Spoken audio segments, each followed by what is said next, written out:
Once we get done with the employee screen and we've added our employees, we'd be able to go in and schedule. Now the way the screen's broken down, it's pretty straightforward. The employees are for setting up your employees. Running all your reports is the report button. The time card button allows you to make edits to current week's time card or past week's time card, depending on if they're locked or not. And then the attendance tracker, which we're going to cover in a little bit. I'm going to take you into scheduling right now. And the scheduling options, if the employee is in a job that requires them to be scheduled, I click on scheduling. The scheduling would allow us to go ahead and schedule 1 week at a time, all with the week ending dates.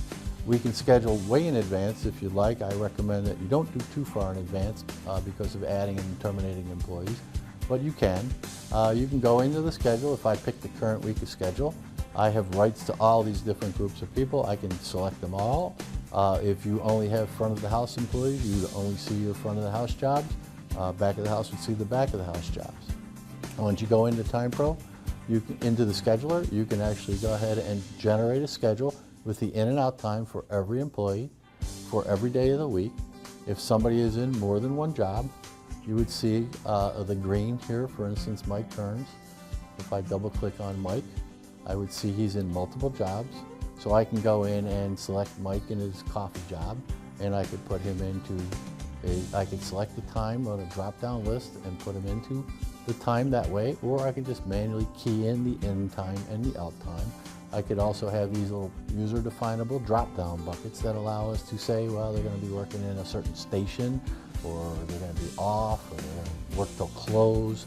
So there's a lot of options in the schedule as to what you do with the scheduler and how to enforce the schedule. If I put an in and out time in here, I could double click on Mike and I can double check to make sure that I've got his time and he's not duplicated. If I would have duplicated his time, it would have shown in red so that you would know that you have a conflict with that person's time.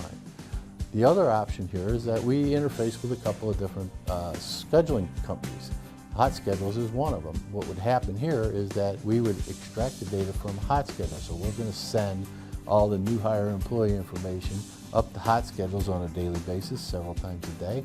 And we're going to go out and look for that schedule that you created in Hot Schedules or in any of the other ones that we interface, like Restaurant 365.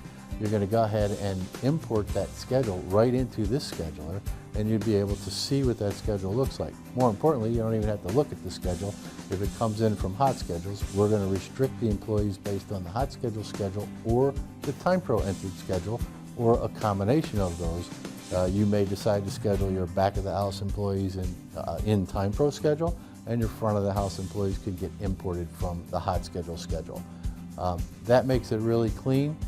Once the schedule's in there, restricting it based on their schedule time, putting them into the correct job at the correct rate of pay. Make sure you enforce all of the rules in your company. When you're all done, you just simply exit out, save it, and you've got your schedule set.